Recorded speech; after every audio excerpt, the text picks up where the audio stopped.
It was a perfect day in Los Angeles, the kind of day that seemed made for love and celebration. Inside a grand church, Ethan Blake stood at the altar, a millionaire who had built an empire of upscale restaurants across California.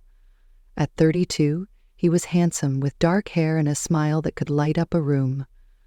Today, that smile was brighter than ever because he was about to marry Sophia Grant. The church was a vision of elegance. White roses lined the aisle, their petals soft against the polished wood. Stained glass windows cast colorful patterns across the pews, and the air buzzed with the excitement of guests dressed in designer suits and shimmering gowns. They whispered about the power couple, the millionaire and his stunning bride-to-be, a match that seemed destined for the society pages. Sophia stood beside Ethan, radiant in a white wedding gown that hugged her figure like it was crafted just for her. Her blonde hair fell in perfect waves, and her green eyes sparkled with confidence. She squeezed Ethan's hand as the officiant, a quiet man in a black suit, began the ceremony. The words were familiar, a promise of forever about to be sealed. Ethan looked at her, his heart full, ready to say the vows that would bind them for life. The guests leaned forward, some dabbing their eyes, caught up in the romance of the moment. But then, everything changed. The heavy wooden doors at the back of the church slammed open with a force that echoed through the space. A young woman stumbled in, her thin frame swaying as if she might collapse. Her clothes were worn and dirty, her dark hair tangled and wild. She looked nothing like the polished crowd around her, but her voice cut through the silence like a blade. "Stop it! Stop the wedding! Sophia tried to kill me to take him from me, Ethan." The words hung in the air, sharp and accusing. Gasps rippled through the guests. A few stood up, craning their necks to see who this intruder was. Others clutched their pearls, murmuring in shock. Sophia dropped Ethan's hand, her face draining of color. She took a step back, her perfect composure cracking. "Get her out of here," she shouted, her voice shrill with panic. "She's ruining everything." The officiant froze, unsure what to do as the crowd's whispers grew louder. But Ethan didn't move. He stared at the girl, his breath catching in his chest. Her face was thinner than he remembered, her eyes shadowed with exhaustion, but there was no mistaking who she was. "Lily?" he said, his voice barely above a whisper. "No way! You're dead!" His hands trembled as he took a step toward her, his mind reeling. He knew her, knew that face, that voice, even after 2 years of believing she was gone forever. Lily Carter stood there, panting, her gaze locked on Ethan. She looked like she had been through hell to get here, and maybe she had. The guests watched, stunned, as the perfect wedding unraveled before their eyes. Sophia grabbed Ethan's arm, trying to pull him back. "She's crazy, Ethan. Don't listen to her." But he shook her off, his eyes never leaving Lily. He was caught in a storm of confusion and disbelief. For 2 years, he had mourned her, built a life without her, and now she was here, alive, accusing his bride of something unthinkable. This was no ordinary wedding anymore. It was the start of a story that would shake Ethan to his core, a story that began with love and ended with a truth he never saw coming. What had happened to Lily? Why was she here now, after all this time? And what did Sophia have to do with it? To understand this moment, to unravel the mystery that stopped a millionaire's wedding dead in its tracks, we have to go back to the beginning, to a love that started it all, and a betrayal that nearly destroyed it. 3 years ago, Ethan Blake wasn't a millionaire. He was just a guy with a dream, a talented chef working long hours at a little restaurant called the Coastal Spoon in Santa Monica. The place was nothing fancy, a cozy spot with wooden tables and a view of the ocean, but it was where he poured his heart into every dish. One rainy night, as he wiped down the counter after a slow shift, the door swung open, and in walked Lily Carter. She was 25, with dark hair that fell past her shoulders, and a smile that could warm the coldest room. She wasn't a regular, just a girl looking for a gig, carrying a beat-up guitar case and a notebook full of songs.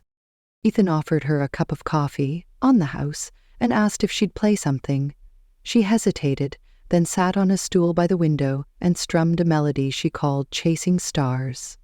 Her voice was clear and soft, like the sound of waves meeting the shore, and the lyrics spoke of love and dreams under an endless sky. Ethan stopped what he was doing, leaning against the counter, completely caught up in her music. When she finished, he clapped, the only sound in the quiet room. "That was incredible," he said, and she blushed, tucking a strand of hair behind her ear. "I wrote it myself," she replied, her voice shy but proud. That night turned into something more. Ethan asked her to come back to sing again, and she did. Soon she was performing at the Coastal Spoon every weekend, drawing small crowds who loved her songs as much as he did. They started talking after her sets, sharing stories over late-night pasta he'd whip up just for her. She told him about growing up in a small town, dreaming of a life by the sea. He told her about his plans to open his own restaurant someday, a place where people could feel at home. They laughed about silly things like how she always burned toast and how he could never keep a plant alive.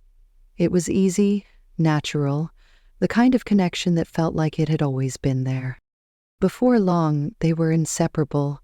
Ethan would close up early some nights and they'd walk along the beach, the sand cool under their feet. They'd sit on the shore, her guitar resting beside them, and she'd sing Chasing Stars while he watched the moonlight dance in her eyes. He'd hold her hand, tracing circles on her palm, and tell her she was his muse. She'd laugh and say he was her anchor, keeping her steady in a world that felt too big sometimes. One night, under a sky full of stars, he pulled her close and kissed her. The sound of the waves mixing with the beat of their hearts. It was the start of something real, something neither of them wanted to let go. Months turned into a year, and their love grew stronger. Ethan saved every penny he could, working extra shifts to make his restaurant dream come true, while Lily wrote songs about him, about them. They'd spend evenings in his tiny apartment, cooking together, her teasing him when he got sauce on his shirt, him pretending to be mad when she stole bites from his plate. She loved his pasta, the way he'd make it with fresh basil and a little too much garlic, and he loved how she'd hum while she ate, like every meal was a song. They talked about the future, about a life where he'd run a kitchen and she'd fill it with music. One summer evening, Ethan took her back to the beach where they'd had their first kiss. The sun was setting, painting the sky orange and pink, and he got down on one knee. He pulled out a simple silver ring, nothing fancy, just something he'd saved up for, with E and L forever engraved inside. "Lily Carter," he said, his voice steady despite the nerves, "I want to spend my life with you. Will you marry me?" Her eyes filled with tears and she nodded, throwing her arms around him. "Yes, Ethan, yes," she whispered, and they held each other as the waves rolled in, sealing their promise with the ocean as their witness. For a while, everything was perfect. They planned a small wedding, nothing big, just them and a few friends at the Coastal Spoon. Ethan worked harder than ever, dreaming of the day he'd open his own place with Lily by his side. She wrote a new verse for Chasing Stars, about a love that would last forever, and sang it to him under the stars. They were happy, the kind of happy that felt unbreakable, but then everything fell apart. One morning, Lily didn't show up for their usual coffee date. Ethan called her, texted her, but there was no answer. Hours turned into a day and panic set in. That evening, Sophia Grant, his friend from college, who'd always been around, showed up at his door. Her face was grim, her hands clutching a crumpled photo. "Ethan," she said, her voice low. "There's been an accident. Lily's gone." She handed him the picture, a shot of a wrecked car burned and twisted on a lonely road. "They found her car this morning. She didn't make it." Ethan stared at the photo, his world collapsing. He sank to the floor, the ring still in his pocket, and sobbed. Sophia knelt beside him, her hand on his shoulder, promising to help him through it. The days that followed were a blur. Ethan couldn't eat, couldn't sleep. He stopped going to the Coastal Spoon, letting the manager take over while he drowned in grief. Lily was gone, his muse, his future, taken by a crash he couldn't understand. Sophia stayed close, bringing him food he didn't touch, telling him he'd get through this. She said the police had ruled it an accident, a tragic twist of fate, and he believed her. Why wouldn't he? She was his friend, the one person who seemed to care when his life fell apart. Ethan threw himself into work to survive. He sold his share of the Coastal Spoon, used the money to open his first restaurant, then another, and another. Within 2 years he was a millionaire, a name in the food world. But his heart stayed empty. Lily's guitar sat in his apartment, untouched, a reminder of what he'd lost. He kept the ring in a drawer, unable to look at it, but unable to let it go. Sophia was there through it all, patient, supportive, slowly filling the void Lily left behind. He thought he'd never love again, but she changed that, or so he believed. That was the Ethan who stood at the altar, ready to marry Sophia, a man who'd built a new life on the ashes of the old one. He'd mourned Lily, buried her memory, and moved on. Or so he thought. But now, with Lily standing in front of him, alive and accusing Sophia of something unthinkable, everything he knew was about to unravel. The love he'd lost wasn't gone. It was here, breathing, fighting to tell him a truth he'd never imagined. After Lily's supposed death, Ethan Blake was a broken man. His days were gray, his nights endless, haunted by the memory of her voice singing Chasing Stars. The Coastal Spoon, once a place of joy, became a ghost of itself in his mind. He sold it off, used the money to start something new, anything to keep the pain at bay. That's when Sophia Grant became more than just a friend. She'd known Ethan since their college days at UCLA, a tall, confident blonde with sharp green eyes and a knack for turning chaos into order. She was studying event planning back then, always throwing the best parties, and Ethan had admired her drive.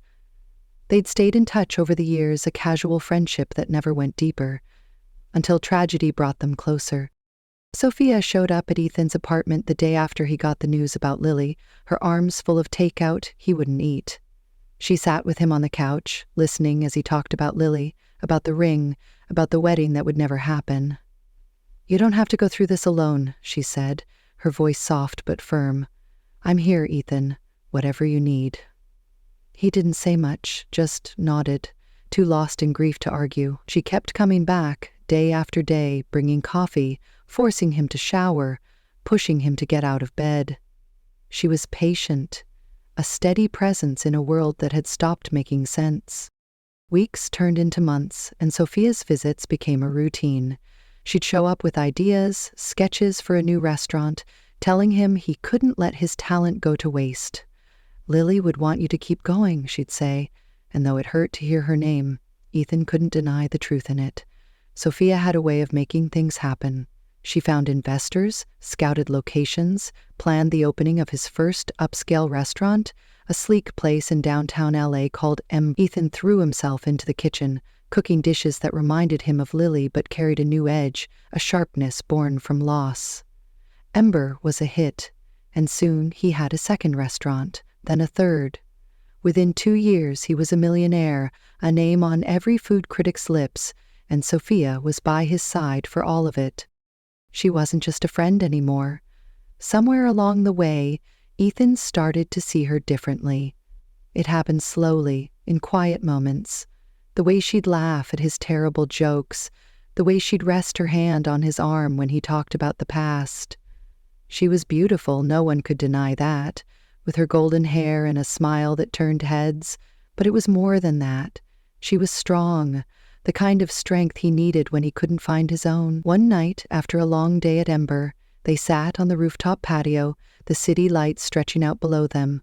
She poured him a glass of wine, and he looked at her, really looked at her for the first time in months. "You saved me, Sophia," he said, his voice low. She smiled, brushing a strand of hair from her face. "You saved yourself. I just helped." That night he kissed her. It wasn't like kissing Lily, soft and full of dreams. It was different, urgent, a lifeline in a storm. Sophia kissed him back, her hands on his face, and for the first time since Lily's accident, Ethan felt something stir inside him. Not love, not yet, but a spark, a chance to feel again. They started dating, quietly at first, keeping it out of the spotlight. She moved into his world, planning events for his restaurants, charming his investors, making herself indispensable. He liked having her around, liked the way she filled the silence Lily had left behind. She wasn't a replacement, he told himself. She was a new beginning. A year after that kiss, Ethan decided to propose. He took her to Malibu, to a cliff overlooking the ocean where the sun dipped below the horizon in a blaze of color. He didn't have a ring this time, not like with Lily. Instead, he pulled her close and said, "Sophia, you've been my rock. I want to build a life with you. Will you marry me?" Her eyes lit up and she nodded, wrapping her arms around him. "Yes, Ethan, I will," she said, and they stood there, watching the waves crash below, a promise made in the fading light. He felt ready, or as ready as he could be, to let go of the past and step into something new. The wedding planning began almost immediately. Sophia took charge, turning it into the event of the year. She booked the grandest church in LA, ordered flowers from the best florists, hired a string quartet to play as guests arrived. Ethan let her handle it, trusting her vision.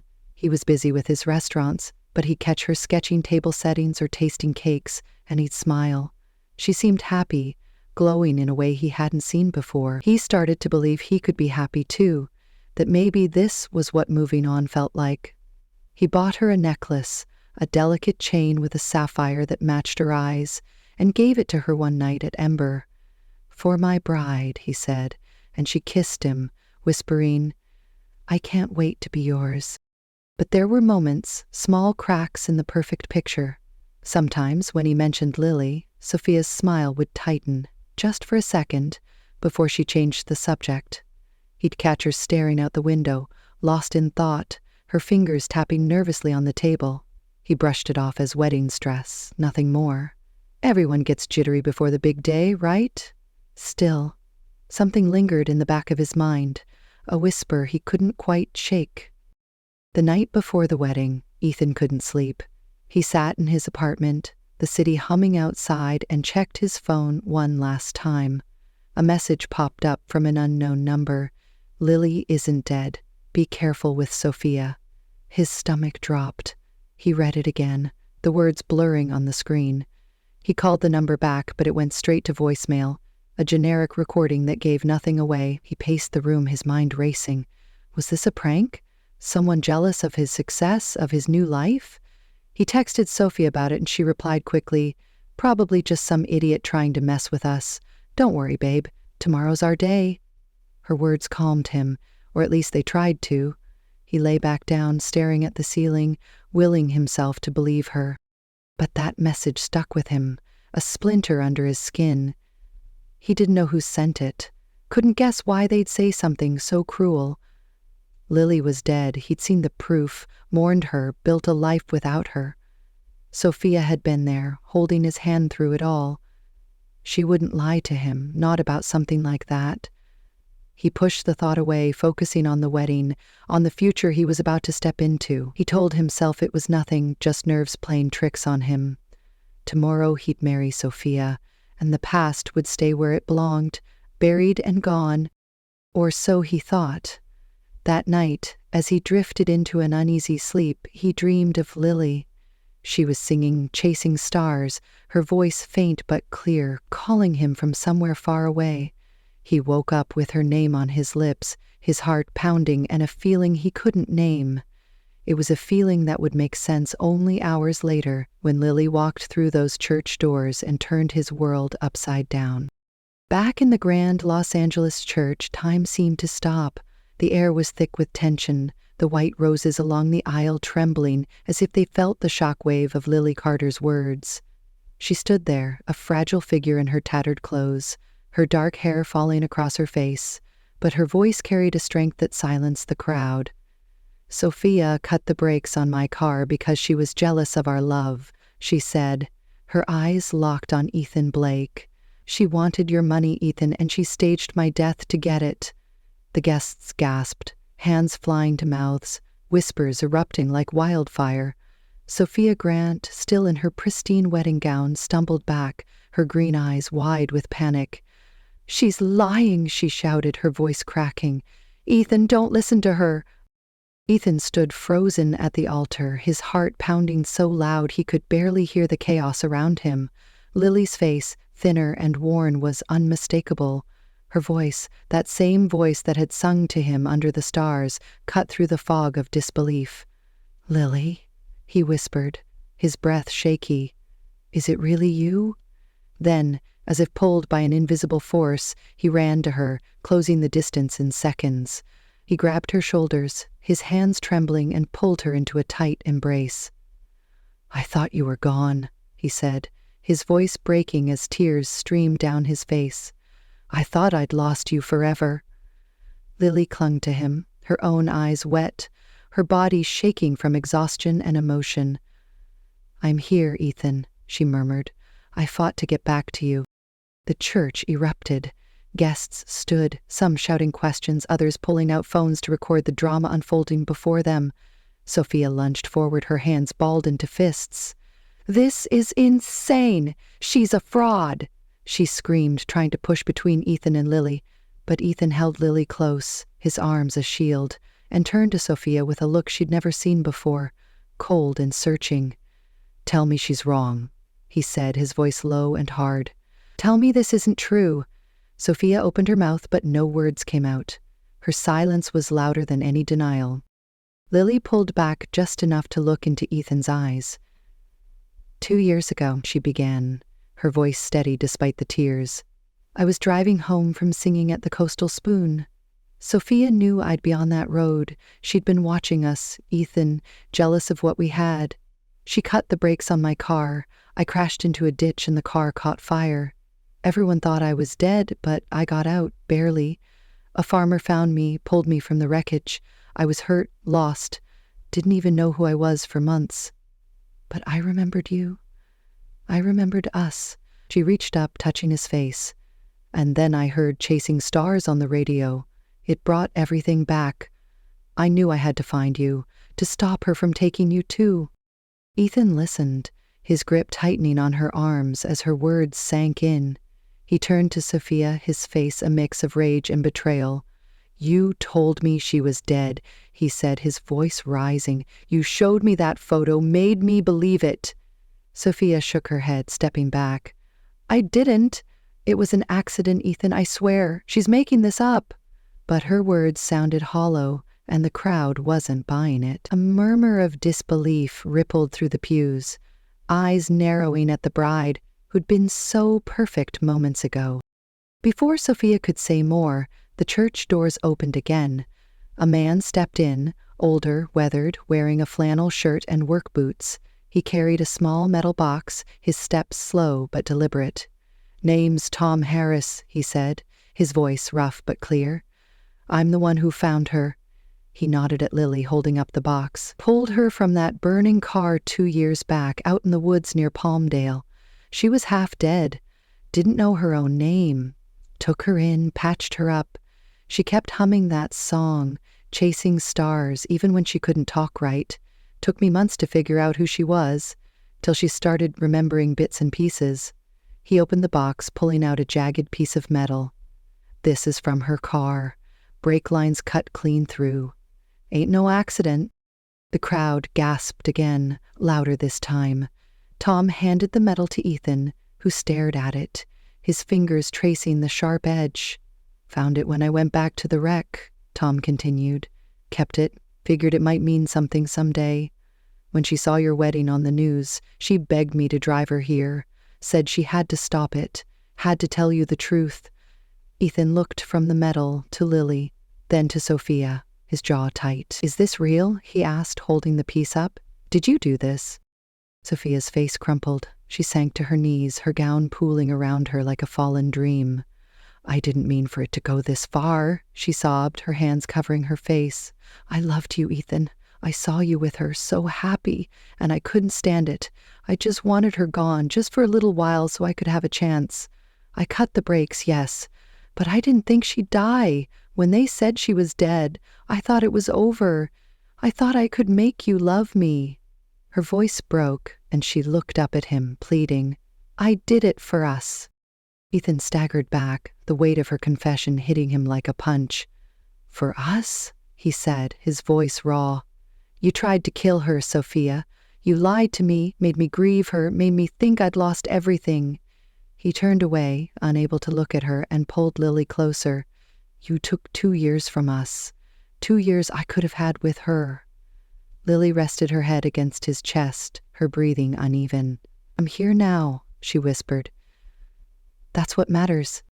The guests were on their feet now, some calling for security, others shaking their heads in disbelief. A woman in the front row, a friend of Ethan's from his restaurant days, pulled out her phone and dialed 911. We need the police here, now, she said, her voice firm. This isn't just a wedding gone wrong, this is a crime. Ethan didn't notice the growing chaos. His world had narrowed to Lily, to the feel of her in his arms. Alive and real after so long. He brushed her hair back, looking into her eyes. How did you survive all that? He asked, his voice soft. For you, she said simply. I couldn't let her win. Sophia's sobs grew louder, but no one moved to comfort her. The officiant stepped aside, clutching his book, clearly out of his depth. Ethan looked at the piece of metal in his hand, then at the woman he'd almost married. You didn't just take her from me, he said, his voice steady now. You took everything I believed in. Love, trust, hope, all of it. He dropped the metal to the floor, the clatter echoing in the stunned silence. It's over, Sophia. Lily reached into her pocket, pulling out something small and silver. It was the ring, the one Ethan had given her, still engraved with E and L forever. I kept it, she said, holding it out to him, even when I didn't know who I was. I couldn't let it go. Ethan took it, his fingers closing around it, and a tear slipped down his cheek. I kept mine too, he said, pulling an identical ring from his own pocket. Never could put it away.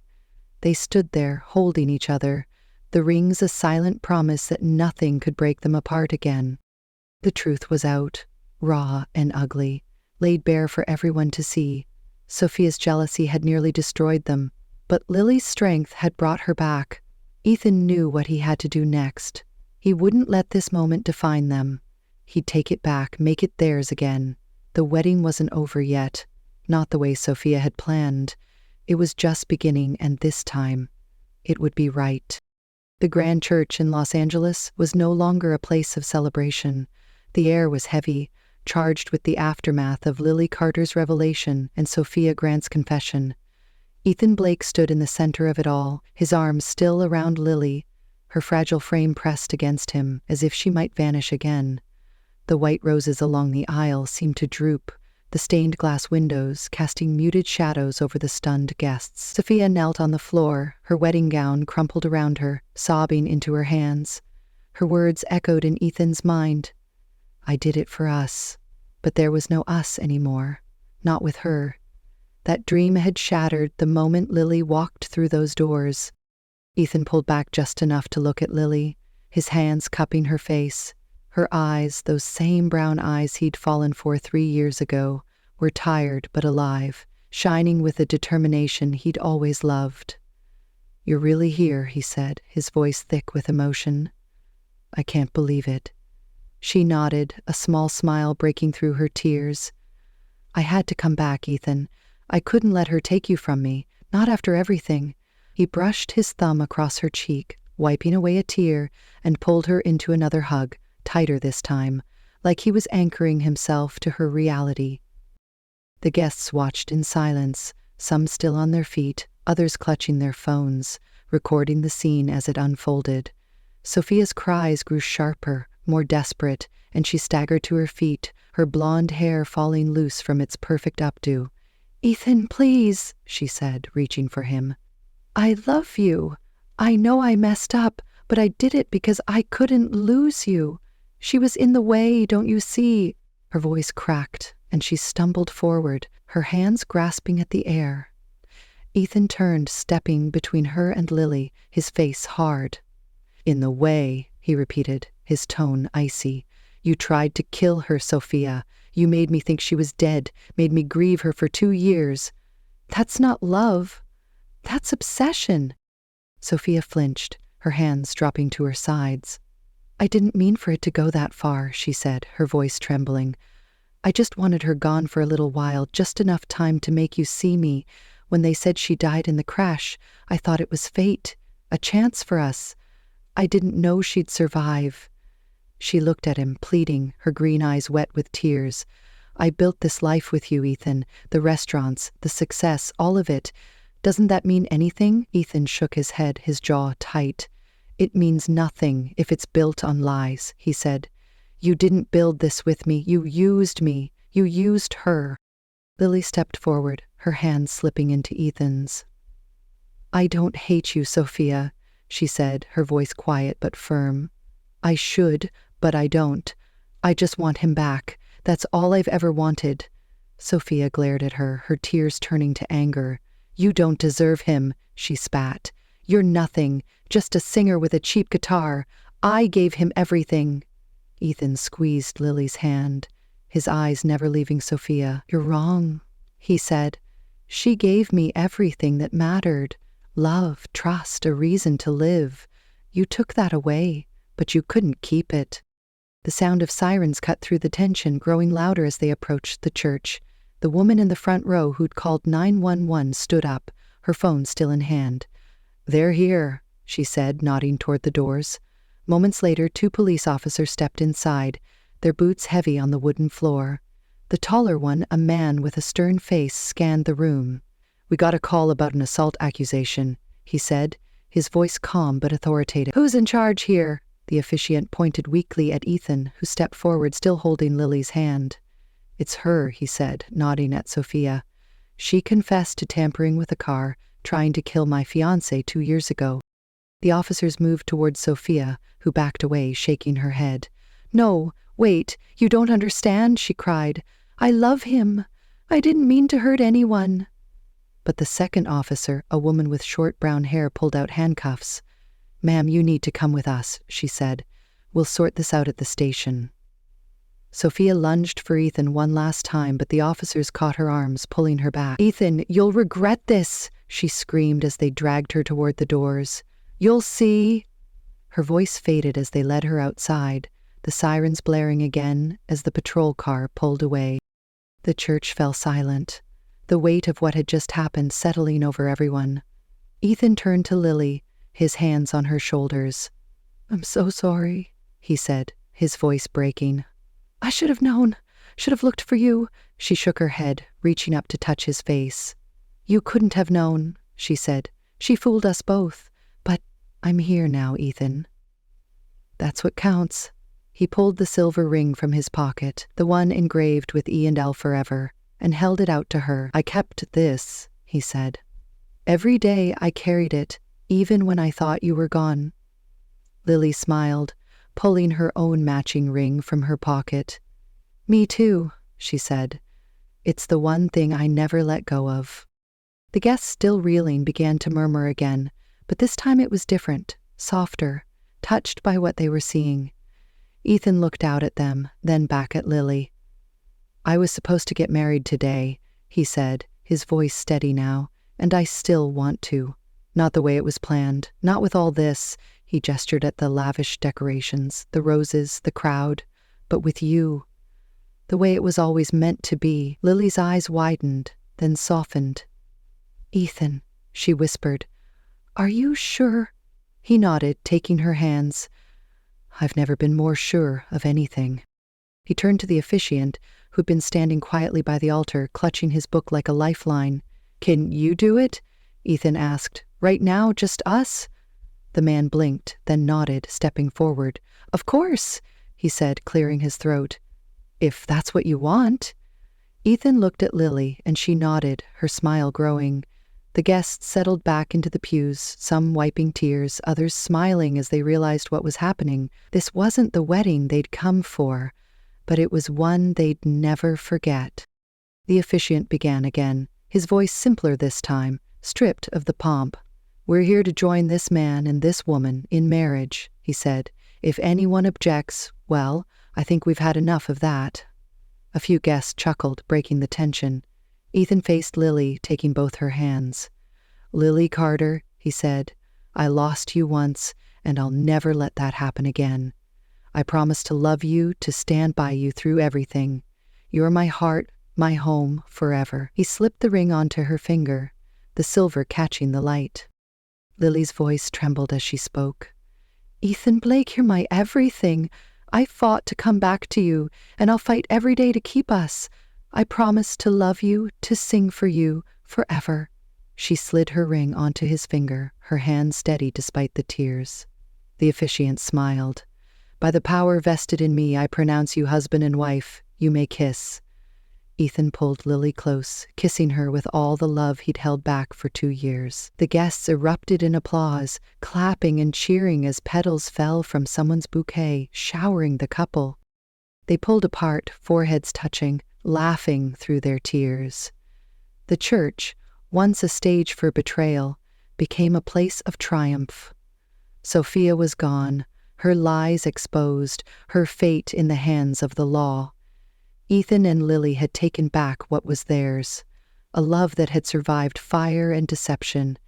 The day hadn't gone as planned, but it had ended the way it was always meant to, with them together, unbroken, unstoppable. 6 months had passed since that chaotic day in the Los Angeles church, and the world had shifted for Ethan Blake and Lily Carter. The grand wedding that never was had faded from the headlines, replaced by quieter, truer stories. Ethan sold off most of his upscale restaurants, keeping only a handful to manage from afar. The money, the fame, the empire he'd built in his grief. It didn't matter as much anymore. He had something better now, something real. He and Lily moved back to Santa Monica, to the place where their love had first taken root, and opened a small restaurant called Starlight. It wasn't flashy, just a cozy spot with wooden tables, a view of the ocean, and a stage for Lily to sing. Every evening as the sun dipped below the horizon, they'd step outside together. The sky would turn orange and pink, painting the waves with color, and they'd sit on the beach, hand in hand. Lily would pull out her guitar, her fingers finding the familiar chords of Chasing Stars, and sing. Her voice, once lost to Ethan, filled the air again, soft and clear, a melody of love reclaimed. He'd watch her, his heart full, sometimes joining in with his off-key harmony, making her laugh. They didn't need much, just this, each other, and the promise they'd kept through fire and lies. Starlight became their haven. Ethan cooked simple dishes, pasta with too much garlic, just the way Lily liked it, and she sang for the handful of locals who came to listen. They hung their silver rings, the ones engraved with E and L forever, on a chain above the counter, a quiet symbol of what they'd fought for. Life wasn't perfect, but it was theirs, built on trust and a love that had defied everything to survive. Sophia's trial came and went, a distant echo they didn't dwell on. She'd lost, and they'd won, not just against her, but against the darkness that had tried to tear them apart. As they stood together one night, the stars bright above them, Ethan pulled Lily close. "This is forever," he said, his voice a whisper against the sound of the waves. She smiled, resting her head on his shoulder. "Always," she replied. And in that moment they knew love had found its way home.